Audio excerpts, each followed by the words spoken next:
ধান ঝাড়াই করার সময় বজ্রপাতে মৃত্যু হলো এক মহিলার ও ঘটনায় আহত দুই।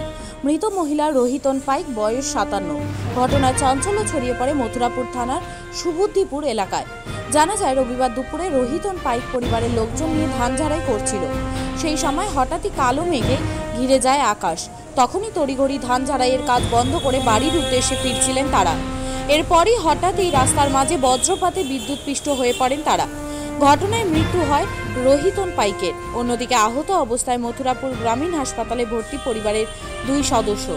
ঘটনার জেরে রীতিমতো চাঞ্চল্য ছড়িয়ে পড়ে এলাকায়।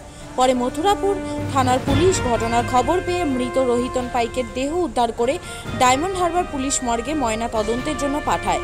ধান ঝাড়ছিলাম তো ধান ঠিকঠাক করে নিয়ে চাপা দিয়ে বাড়িতে ফিরছি, তখন বজ্রপাত করে আমাদের সবার আঘাত হয়েছে। আমার একটা জামাইবাবু আঘাত হয়েছে, আর ওইটা আমার দাদিমা বজ্রপাত করে মারা গিয়েছে। এখন নতুন হসপিটালে আছে।